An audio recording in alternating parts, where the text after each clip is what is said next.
The autumn wind swept through San Francisco's Embarcadero, carrying the scent of roasted coffee and ocean salt. At the corner near the Bay Bridge, a small girl's voice pierced the rush hour noise. Homemade candy. $1 a bag. Few stopped. Most kept walking suits, phones, earbuds, all chasing something invisible. But when a tall man in a tailored navy coat reached into his pocket, her words froze him in place. "You look just like my dad. Before we dive into this story, take a moment. What would you do if a stranger's child said that to you? Comment below, because what happens next will change everything." Ethan Ward wasn't the kind of man who lingered on sidewalks. At 41, the founder of a renewable energy empire, he lived on deadlines and silence. But that day, as he turned toward the small voice, something cracked open in him. The girl couldn't have been more than 7, light brown hair, tied in a messy braid, freckles scattered like sugar across her nose, eyes gray with a glint of blue. She stood beside a folding table lined with neat rows of caramel candies wrapped in wax paper. A handwritten sign read, "Homemade by Sophie. Help Grandma get better." Ethan crouched the hem of his coat, brushing the pavement. How much for all of them? Her eyes widened. All. That's $25. He handed her a crisp bill and smiled faintly. "Keep the change." "Wow," she whispered. "Thank you, mister."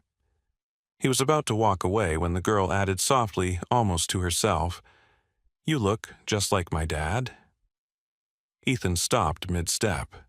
The city noise faded, the cable cars, the chatter, the seagulls. Everything went still. He turned slowly. "What did you say?" Sophie blinked, embarrassed. "Mommy used to have a picture.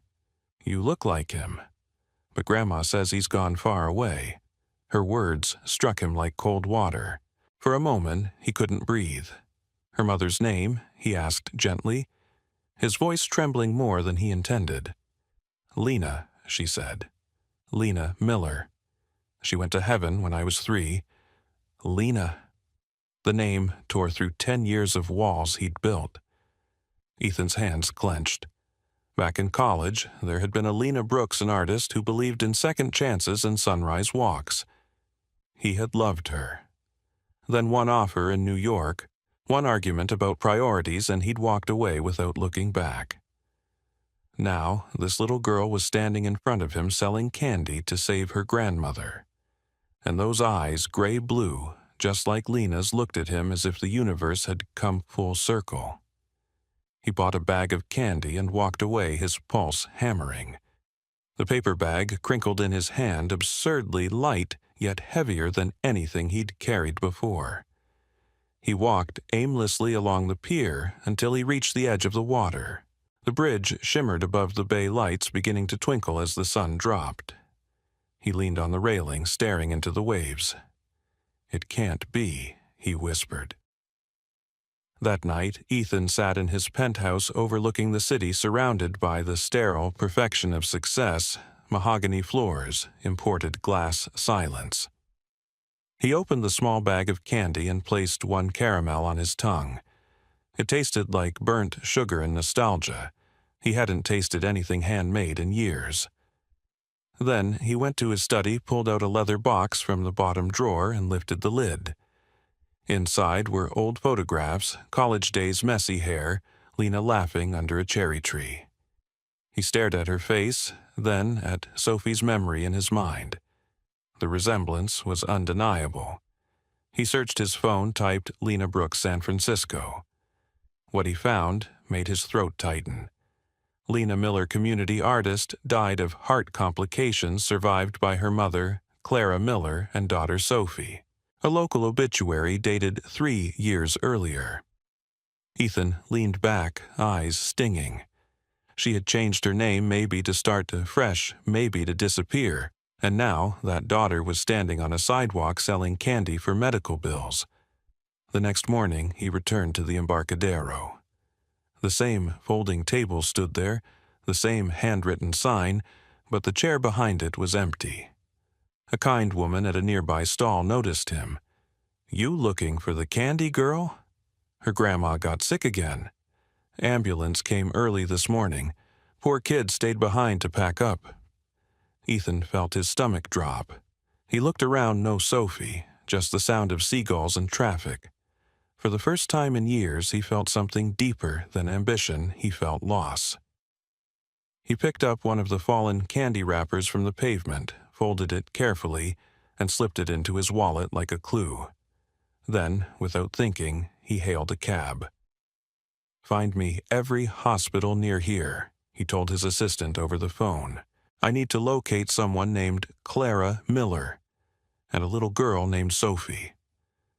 As the taxi turned toward the hills, the bridge shimmered behind him in the rearview mirror, sunlight slicing through the fog. Somewhere out there, a little girl had called him Dad, and he wasn't sure if it was destiny or punishment. But one thing was certain: he wasn't letting her slip away again. He didn't know it yet, but that $1 he'd given would rewrite everything he thought he knew about family forgiveness and fate. The morning sun poured through the glass walls of Ethan Ward's office, but he barely noticed. The city below moved like clockwork taxis, honking ferries, gliding under the Bay Bridge, but his mind was far from San Francisco's rhythm. He sat before his computer, the name Lena Brooks glowing in the search bar. The more he typed, the more memories surfaced: her laughter echoing down narrow college hallways, the smell of oil paint on her hands, the way she used to hum when she thought no one was listening. It had been 20 years since he'd walked away from her. 20 years of chasing every measurable success and losing everything that truly mattered. And now, a little girl who looked just like her was selling candy under the same sky. He scrolled through page after page until one link stopped him cold, a small obituary from a community paper. Lena Miller, local artist and volunteer teacher, passed away at age 38 due to heart complications. Survived by Clara Miller, mother, and Sophie Miller, daughter. He whispered the names out loud. Clara, Sophie. They sounded fragile, like something you could break by saying too sharply. Ethan leaned back, his chest tightening. He couldn't undo what he'd done, but maybe, just maybe, he could put one small piece right. That afternoon, he drove to the Mission District, a neighborhood Lena used to sketch when she first moved west. The streets smelled of espresso street food and wet pavement. It wasn't the kind of place a billionaire fit into, but he didn't care. He parked near a weather department complex with a cracked blue door that matched the address from the obituary. For a moment, he sat there gripping the steering wheel. Then he got out and climbed the steps. A woman in her late 60s answered the door, her eyes sharp despite the fatigue lining her face. She wore a cardigan too thin for the wind, but her voice was steady. "Can I help you? Are you Clara Miller?" Ethan asked. Her gaze narrowed. "Who's asking?" "My name is Ethan Ward. I knew your daughter a long time ago." Something flickered in her expression, recognition mixed with pain. "You're that Ethan," she said after a pause, "the one who left her." The words stung more than he expected. I didn't know she was. He stopped, realizing excuses sounded cheap now. I didn't know she was gone until recently. Clara opened the door just enough to let him see the modest living room behind her paintings stacked against the wall, a few toys on the rug, and a small framed photograph on the mantel. He couldn't help but look closer. Lena stood in the picture holding a baby with gray-blue eyes and a familiar tilt to the smile. Ethan's breath caught.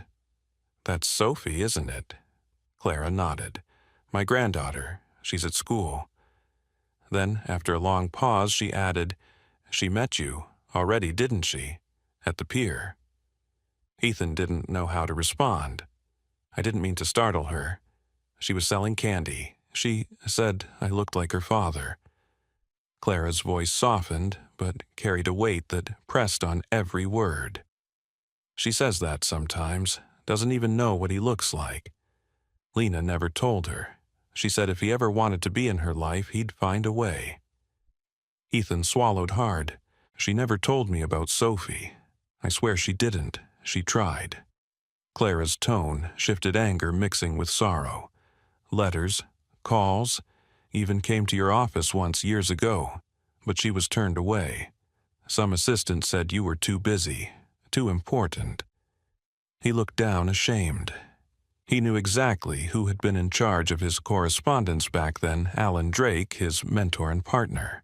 The same man who'd always warned him that distractions destroy legacy.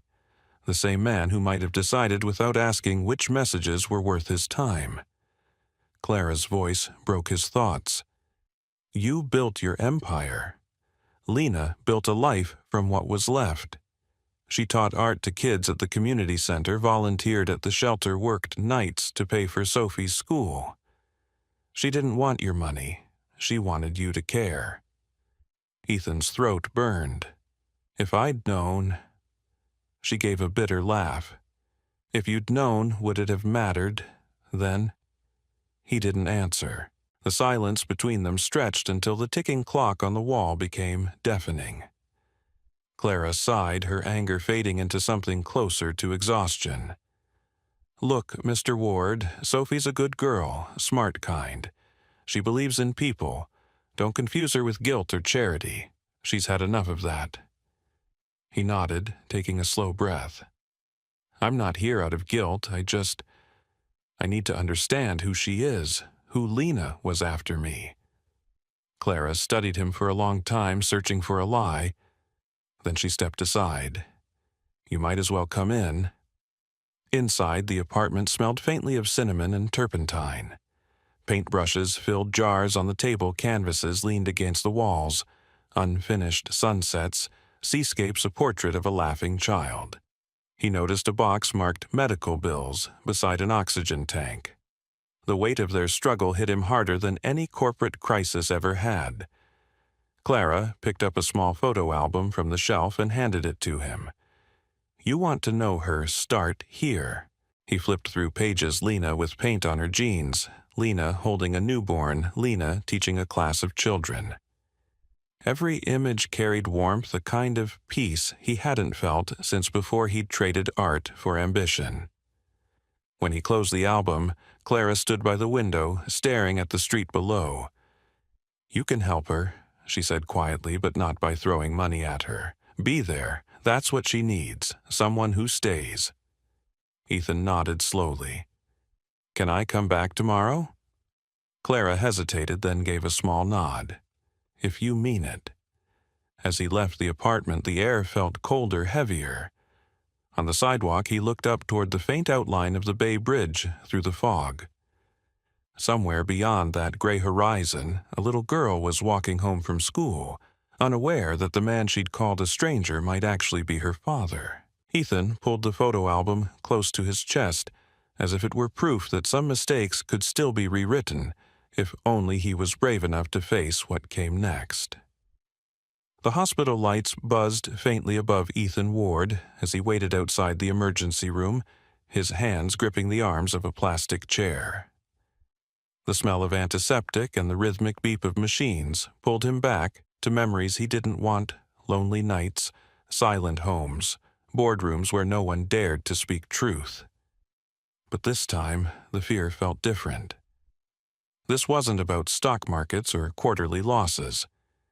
This was about a child who might be his. Clara Miller had collapsed that morning while walking Sophie to school. Ethan had found out from a neighbor who recognized him from his previous visit and called his office. Now he sat in a corridor surrounded by uncertainty, guilt, and the faint echo of a promise he had never made, but somehow already broken. Sophie appeared at the far end of the hall clutching a paper bag of candies, her small face streaked with tears. "Grandma's going to be okay, right?" she asked, running to him. Ethan crouched, his throat tightening. The doctors are helping her. She's strong. The nurse returned a few minutes later. Clara was stable, but she'd need rest and treatment she couldn't afford. When the nurse asked about insurance, Ethan didn't hesitate. "Put it under my name," he said, flashing his company card. All expenses, whatever she needs. Sophie watched him closely. You don't even know us, she said softly. I'm starting to, he replied. Over the next few days, Ethan stayed close. He brought meals arranged for a private nurse and quietly paid the rent that was 3 months overdue. He didn't announce any of it. He simply did what needed to be done. Every evening, he found himself sitting beside Sophie, helping her with homework while Clara rested. He learned she loved astronomy, had a knack for math, and carried a notebook where she drew stars and wrote wishes. One evening, as she showed him her drawings, she looked up and said, "You remind me of the man in Mommy's stories." Ethan swallowed hard. What stories? The ones where she said she once knew someone who could fix anything but forgot how to fix people. Sophie smiled faintly, unaware that each word cut deep. He couldn't take another night of not knowing. The next morning, he called a private lab. By noon, a courier had delivered 2 test kits, one for him, one for Sophie. Clara was too weak to argue when he explained. "If you're right," she said quietly, "the truth won't change what's already happened." "Maybe not," he answered, "but it might change what comes next." The results came back 2 days later. Ethan opened the email in his office, his pulse racing. Probability of paternity, 99.9%. For a long moment, he couldn't move. He just stared at the screen, then closed his eyes. Lena's face flooded his memory, the way she used to laugh, the way she used to paint sunlight on his shirt, when she was angry, the way she'd said, "You'll never know what love means if you're always chasing something bigger." She had been right. He called Clara first. "It's true," he said simply. "I already knew," she replied, voice trembling but calm. "Lena told me she only ever loved one man. I just hoped that man would come back someday." That night, Ethan went to the Mission apartment again. Sophie was waiting on the couch coloring. "Grandma said you helped with the bills. She said you're kind." He smiled. "I try to be." "Do you want to see my picture from school?" she asked, holding up a drawing of 3 stick figures under a big yellow sun. "That's Grandma, that's me, and that's Mommy in heaven. You can add yourself if you want." He took the crayon, hesitated, then added a 4th figure beside them. "There," he said quietly. "Now it's finished," she said, smiling. Ethan blinked away the sting in his eyes. He'd negotiated billion-dollar contracts without emotion, but one child's simple drawing had unraveled him completely. Later, as Sophie went to bed, Clara motioned him to the kitchen. "You can't just drop in and out," she said firmly. "She's already lost enough." "I'm not leaving," Ethan replied. "I don't want to take her away from you. I just want to be part of her life. I owe her that." Clara studied him for a long moment. "You can't buy your way into her world, Mr. Ward." "I know," he said softly. "But maybe I can earn my place." When he returned to his office the next day, his assistant looked uneasy. "Mr. Drake asked to see you." Alan Drake, his longtime business partner and mentor, stepped into the office like a storm. "I hear you've been digging into old letters and names that should have stayed buried." Ethan's jaw tightened. "You knew, didn't you? You knew Lena tried to reach me." Drake's expression didn't change. "You were on the verge of your first major acquisition. A scandal could have cost everything. I did what was necessary. You played God with people's lives," Ethan said quietly. "I built your empire," Drake shot back. "You're welcome." Ethan looked at him. This man who'd shaped his career, his ambition, and his emptiness. "If protecting my image meant erasing my family, then you didn't build an empire. You built a prison." Drake sneered. "Be careful, Ethan. The press loves a redemption story until it finds the cracks."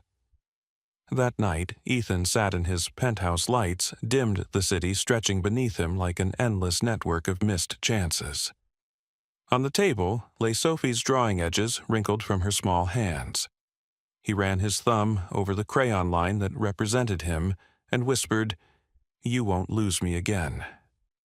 He drafted an email to his board offering to step back temporarily. The subject line read simply, "Family First." He didn't send it yet, but the words felt right. When he visited Clara and Sophie the following weekend, he brought something new, a small telescope. "For your stars," he told Sophie. She gasped. "Mommy used to say the stars were windows to heaven." He nodded. "Then, I guess we'll have to look closer together." As she aimed the telescope toward the night sky, Ethan realized that for the first time in decades he wasn't looking for profit or progress. He was looking for connection, the kind that costs nothing and changes everything.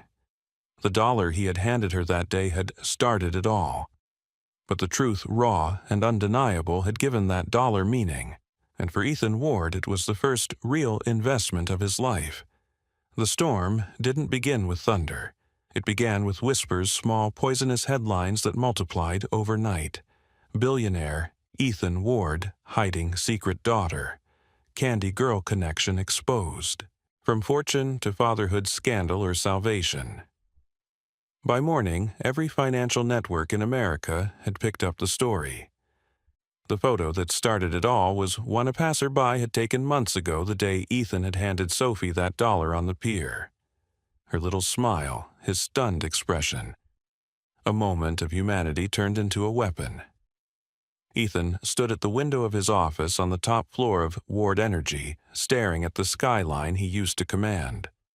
The phones wouldn't stop ringing. His assistant's voice came through the intercom again.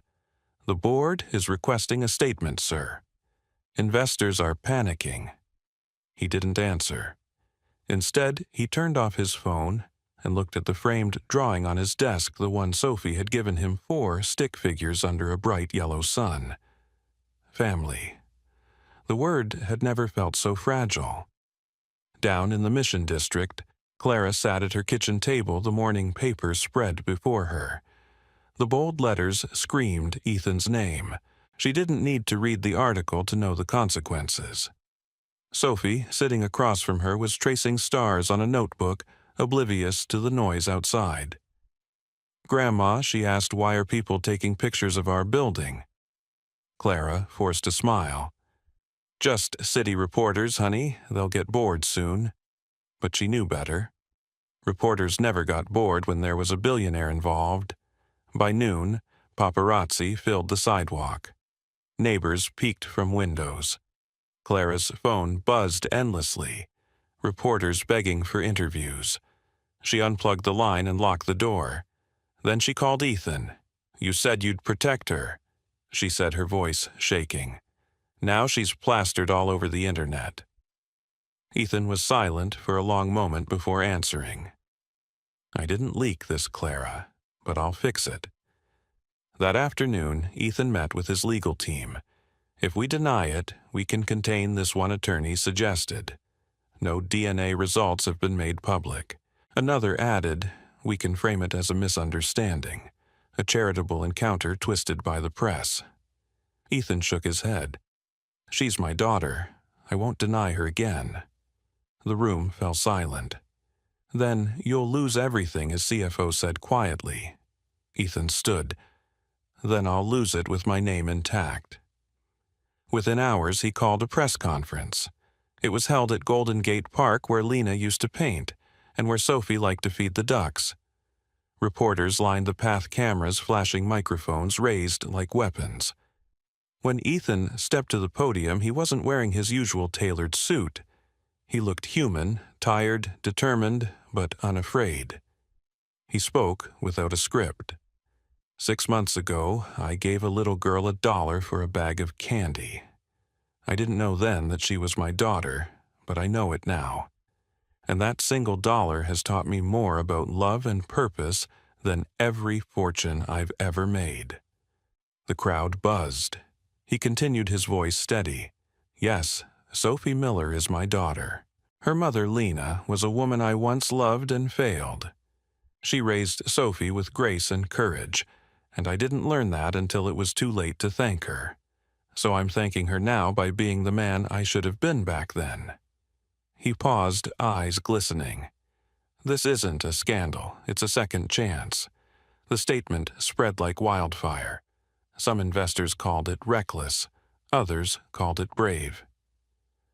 Clara watched the broadcast from home, tears gathering behind her glasses. Sophie sat beside her, smiling. He said my name on TV, she whispered proudly. Clara reached for her hand. He sure did, but not everyone celebrated. Alan Drake watched from his penthouse rage, twisting his face. His phone buzzed another message from the board. They were questioning his judgment, not Ethan's. He poured himself a drink, muttering, "You'll regret crossing me, Ward." Meanwhile, public sympathy began to shift. The story stopped being about scandal and became something else, a reminder that even the rich could fall and still choose to rise differently. People sent letters to Ethan's office. Single parents wrote thank you notes. A woman from Iowa mailed Sophie a handmade candy jar shaped like a star. For sweet beginnings, she'd written. Still, the chaos didn't disappear overnight. Sophie became shy at school. Some children whispered that she'd bought her dad. One afternoon, Ethan found her sitting on the school steps, tears streaking her face. They said, "You only love me because the internet told you to," she cried. Ethan knelt beside her. "Do you remember what your mom used to tell you about stars?" She nodded. "That they shine even when we can't see them." He smiled. "Exactly. Love's like that. People can't always see it, but it's still there. And it's ours." At home, Clara noticed something different in Ethan. He didn't speak like a man performing redemption. He moved like a man who'd finally stopped running. He came by every evening, helped Sophie with homework, cooked dinners badly but cheerfully. He even fixed the squeaky window Lena had always complained about. One night, as he tightened the last screw, Clara said quietly, "You're doing good, Ethan." He looked up. "I'm trying." "No," she said, "you're staying. That's what matters." As the months passed, Ethan used his resources not to rebuild his image but to repair what he'd overlooked. He bought the building where Clara and Sophie lived, then surprised the tenants by freezing rent and renovating the apartments. "This isn't charity," he told reporters when they found out. "It's responsibility." He launched a program called Candy for Kindness, inspired by Sophie's sidewalk stand to help kids raise money for their families through small business grants. When he handed the first scholarship to a shy 10-year-old girl, he said, "This all started with one act of courage from a little girl who refused to give up." Sophie's 8th birthday came in early spring. The city had forgiven the board, had moved on, and Ethan had learned to measure his days not by meetings but by laughter. Clara baked a cake shaped like the Bay Bridge, and Sophie insisted everyone sing twice because Daddy missed the first few years. As the candles flickered, she looked at Ethan and said, "Mommy used to tell me you'd find me when you learned what love really means." Ethan felt the words land deep inside him, quiet and unshakable. He reached across the table, took her hand, and smiled through the ache in his chest. "Then, I guess I finally passed the test." Later that night, after Clara had gone to bed and the city lights shimmered beyond the window, Sophie curled up beside him on the couch. "Daddy," she whispered sleepily, "if you hadn't given me that $1, would you still have found me?" He brushed a strand of hair from her forehead. "No, sweetheart," he said softly. "You found me." Outside, rain began to fall light and steady against the glass, washing the city clean. And for the first time in years, Ethan Ward didn't fear the storm. It had brought him home. A full year had passed since the day Ethan Ward stopped on the pier and handed a little girl $1. San Francisco looked different now, warmer, more human. The city still moved at its frantic rhythm, but for Ethan, time had slowed to a pace that felt real. He no longer lived in a penthouse that overlooked the skyline.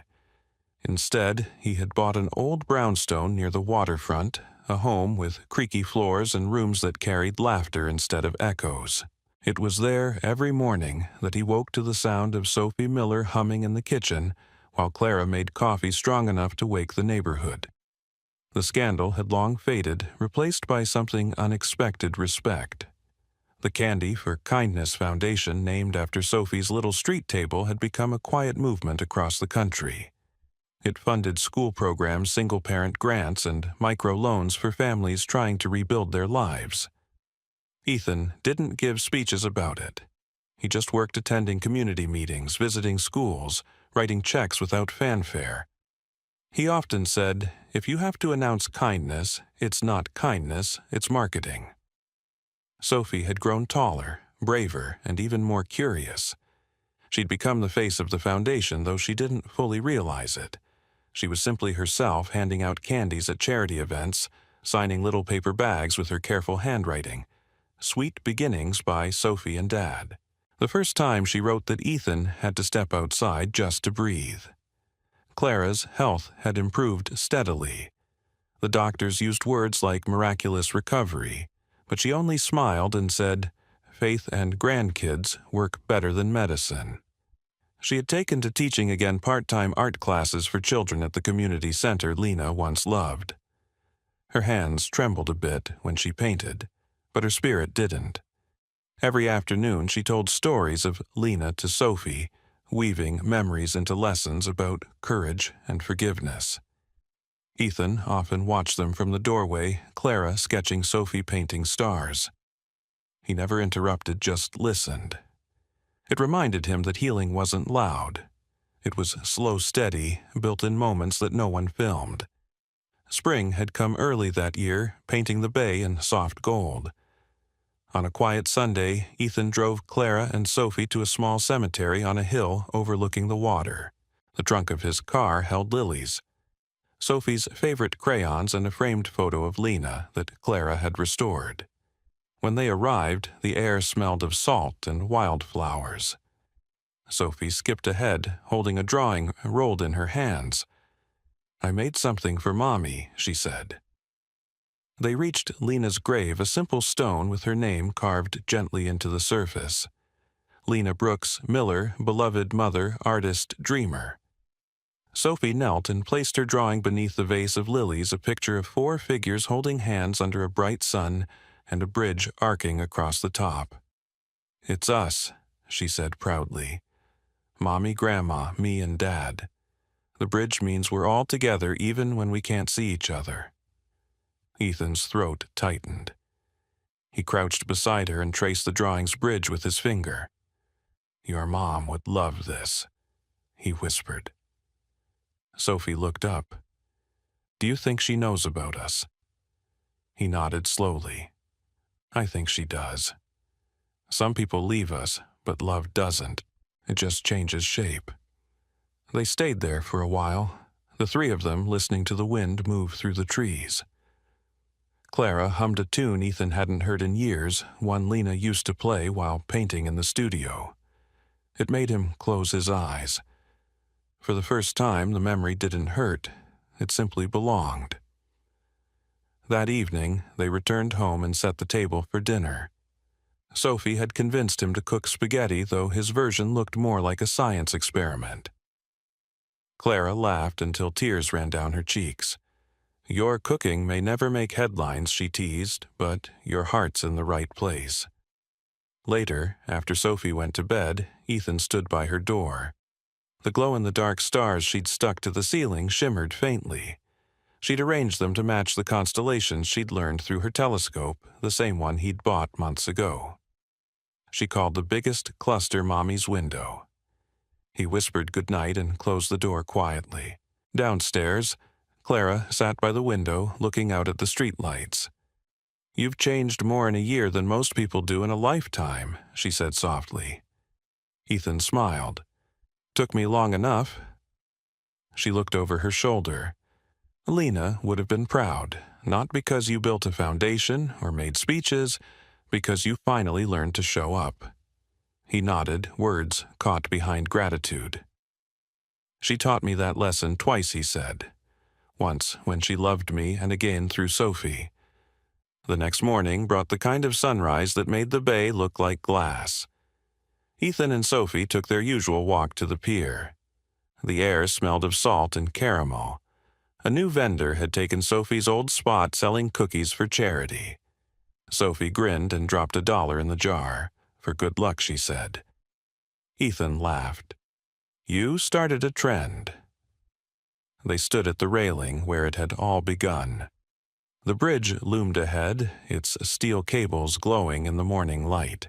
Sophie leaned against him, small hand resting in his. Daddy, she said suddenly, you think Mommy can see this bridge too? Ethan looked out at the water, the sun reflecting off its surface like 1,000 tiny mirrors.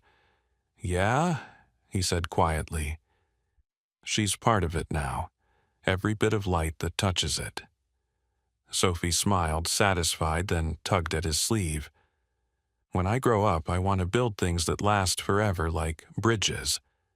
But not the kind made of metal, the kind that keeps people together. Ethan looked down at her, his heart full. Then you already have, sweetheart.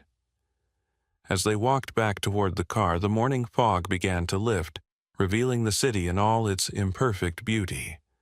Life wasn't tidy, and it wasn't meant to be. It was stitched together by forgiveness, by second chances, and by moments like this, ordinary, quiet, and sacred. That night, when the house was still, and the city hummed softly beyond the windows, Ethan sat at the piano in the living room. Dust rose from the keys as he played the melody Lena used to hum a song about beginnings, not endings. He wasn't playing for sorrow this time. He was playing for gratitude. In the next room, Sophie stirred in her sleep, the glow of her star stickers casting faint light across the wall. It danced gently like reflections from the bay. Ethan finished the song, his eyes wet but peaceful. He looked out toward the distant bridge, its lights glittering across the water, and whispered, That day I gave her $1, but she gave me back my life. The house was quiet except for the faint echo of music and the sound of the ocean beyond the city, a rhythm that at last felt like home. In the end, Ethan Ward's story wasn't about wealth, scandal, or redemption in the public eye.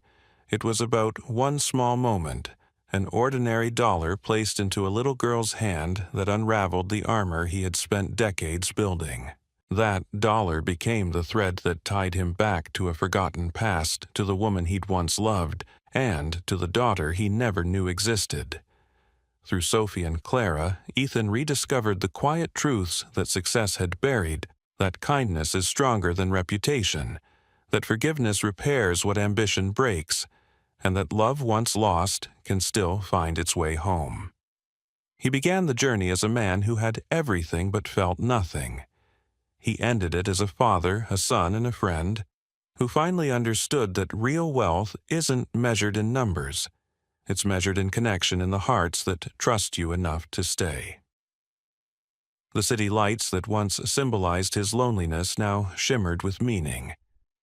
Each bridge he crossed reminded him of the one Sophie drew on Lena's grave, the bridge that united the living with the memory of love, and that turned pain into purpose. The lesson we take from Ethan's journey is simple but profound. Every act of compassion, no matter how small, carries the power to change a life, including your own. Sometimes redemption begins not with grand gestures, but with a single moment of humanity. A word of kindness, a helping hand, or even a single dollar offered in sincerity. In a world where people often rush past one another, this story reminds us to stop, to see, and to care. Because the smallest choices often lead to the greatest transformations. If this story touched your heart, if it reminded you that second chances still exist, and that love can bloom even after loss, please take a moment to subscribe to our channel.